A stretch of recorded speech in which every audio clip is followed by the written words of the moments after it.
Hey YouTube, it's Matt with Olympus Reptiles, and today I've got a treat for you. We're going to continue our series introducing you to almost each and every one of our snakes. To get to each and every one of our snakes, this is going to be a long motherfucking time. That's okay though, we might get to it. We're marking them so we don't forget which ones we did. But I'm going to show you a snake that's near and dear to my heart today. We're kind of going in no particular order. You know, we thought maybe we'd go kind of how we started originally, and that just didn't make a lot of sense because those are all busy, because those are older snakes who are kind of doing the nasty right now. So we thought we'd just kind of go randomly and then mark so we know which ones we showed you so we wouldn't just repeat ourselves. This snake visually is one of my favorites. So you're probably thinking to yourself, oh, you're going to pull out an Axanthic. And you'd be wrong.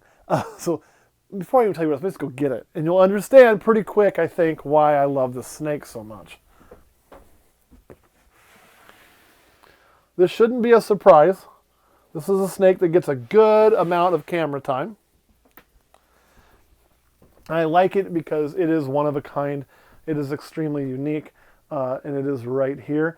Again, this is a banana combo. I do love what banana does. I know, some people are high on it, some people are low on it, etc., etc. This is actually a very simple combo. We're just using two genes here. It is a banana mahogany, but what I want you to pay attention to is we bred this pairing. Now, this is a 21 baby, I believe. We bred this pairing to keep a banana mahogany to work towards banana sumas. We got the idea to do banana sumas. They had never been done before. And what we were really hoping to get was a snake that was almost all this dark purple. That would have been badass. Since then, banana sumas have been done, and guess what? It is not a snake that's all that dark purple. Okay, that's all right. It's all right. We can deal with that. Not a big deal. Not a problem. So, in essence, we're going to make some really bright orange colors with some purple. It'll look really cool. That's what this girl's working towards. So we knew we were going to keep one. And she was the one because obviously you can just see the very, very heavy paradoxing on her head, where like almost half of her head is either, I can't really tell if it's a mahogany or normal. You got that spot right there. That's also mahogany or normal. And you got this spot here that is either mahogany or normal. There's not enough to really differentiate which one it is. So what has happened here is, if we were looking at mahogany, this thing is likely just paradox, meaning that for some reason parts of the banana did not code. If that is in fact a normal, then what we're probably seeing is actually a snake that has absorbed its twin in the egg. And you'd have two different sets of DNA. Now, the only way really to tell that is by what you're looking at. And the reason if that's normal, I'm saying that's what it most likely is because the likelihood of two genes not coding in one spot, because these are not an allelic compound, would be extremely, extremely high. It would be more likely that you would have a snake containing two sets of DNA, as that is actually probably more common than we all realize, even in humans. But it usually just doesn't have a visual show of it. So we don't know exactly what's going on, whether it is a paradox or what would be called a chimera. Either one is kick-ass. The bad thing is this isn't genetic, so it doesn't mean that we're going to be able to reproduce this with her. Now there's a snake out there that's got some fame called Skittles that recently sold. And I don't know the guy personally, but I read what he's wrote. He does believe that his line from Skittles, the Skittles line, if you will, throws a higher rate of paradoxes than normal. So I don't know if that they think they stumble on something genetic, but I don't think they all look like as nutty crazy as Skittles does. If you want to produce a paradox, my advice to you, or even a chimera like this, my advice to you would be to use the genetics that are extremely strong visually. And I would tell you I see more of this in things like banana and albino than I do anything else. And I think the reason for that is if this snake was just a mahogany and that was partially normal, you may not even notice it. It may just look like a little bit of a pattern aberration or a little bit lighter color in an area. But when you have something as visually striking as banana or albino and you have something missing, it becomes very, very obvious and very, very evident, very, very quick. We even got a little bit on the tail. That's actually a little bit of paradox and not freckling. So it's kind of all over the snake. And this is not the only paradox I have. I will pull other paradoxes out that we've kept over the years. This is just the, by far my favorite one. It's by far my heaviest paradox animal. And this last year we didn't hatch any that were really paradox that I can recall. So we hatch more babies than we've ever hatched. So it's not like you're going to hatch these all the time.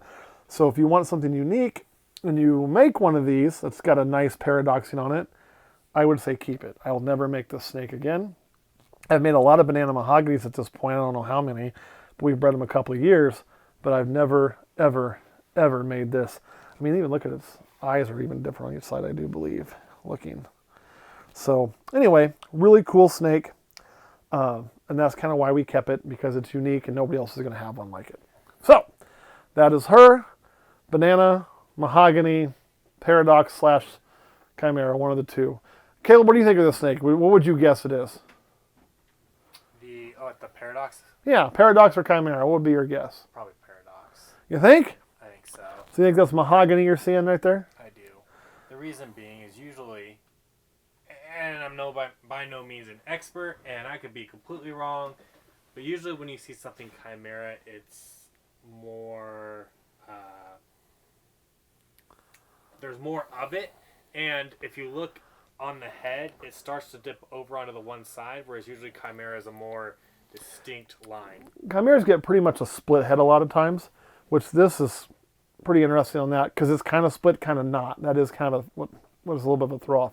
But as far as being heavier, I think we only catch those more than what, I don't think it has to be heavy. And if you look at studies in humans, there's some really great cases of that, where you would never know. You can spot some humans, because they'll have different colored eyes, and that can often be a sign of that. But there was one lady in particular who they found they couldn't test her DNA for children. She was actually a lady who had benefits, and she tested as not the mother of her own kids. She would have to go get hospital records and say, no, I gave birth to these little hellions. Please give me my money. And they said, no, you're not the mother. We tested DNA. You're full of shit. And she's like, yeah, the hospital and the doctors and all that lied. So they had to do multiple DNA tests to find that her reproductive system wasn't her DNA. So her children actually did not have her DNA. They had her absorb sister's DNA. They've also found that in fatherhood testing occasionally, where like you're not the dad, but you are, because they tested your DNA from here, or a spit swab, and maybe your saliva glands are different and your man juice, is you, or vice versa. So it doesn't always have to be large, but in a small area of paradoxing, the likelihood of catches a paradox or not is pretty low. And even with the paradoxing, we don't really know what causes paradoxing. So I would wonder if we genetically DNA tested most paradoxes, if a lot of paradoxes aren't actually chimera. Because the explanation I've always heard for paradoxing is it's just some shit that kind of happens sometimes. Is that what you've heard? Kurt, is that what you've heard? Well, wouldn't this be the reason that shit kind of happens sometimes? I don't know. You can also run into a situation with a paradox animal, whether it's an animal, a human, or whatever, where you could look at that animal and never know. And this is why it's more common in animals and people, I think, than we realize, and never know you're looking at a chimera. Because if I absorbed my brother in the egg, or in the tummy, or however you want to put it, and my left hand is my brother's, it ain't going to look any different. We still are made up of the same basic building blocks. Here you see it because the morph genetic wasn't in one and was in the other. But how many times do you have two that carry the same morphs? Or the morph is a pretty low-key morph and it just doesn't show up the same way. So it's hard to tell. The interesting thing is when we breed it to see what she can pass on. Is she able to pass on banana? I think she will, because the vast majority of her is banana. Well, I'll tell you, if she doesn't pass on banana, then I would know, oh shit, that's definitely a chimera, because if it's paradoxing, which is, we don't know why the hell that happens, then her DNA should be throughout, and it shouldn't matter. Her DNA here would be the same as it is here. So DNA the same, chimera, DNA different. That makes any lick of sense. And nobody's paying money to test DNA on snakes to see. And I'm not going to either.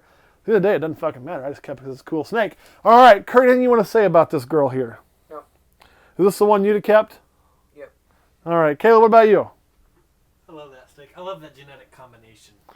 I do too. The banana mahogany is cool enough on its own. The fact it's so heavily paradoxed is just puts over the top. It's a dark bruise color purple I really, really like on these. And they're just awesome. They've held their color really well. they're just a badass snake. So hey, I'm going to put this back. I'm going to tell you what we're going to do with it on Patreon and a few other things. And we'll see you all next time.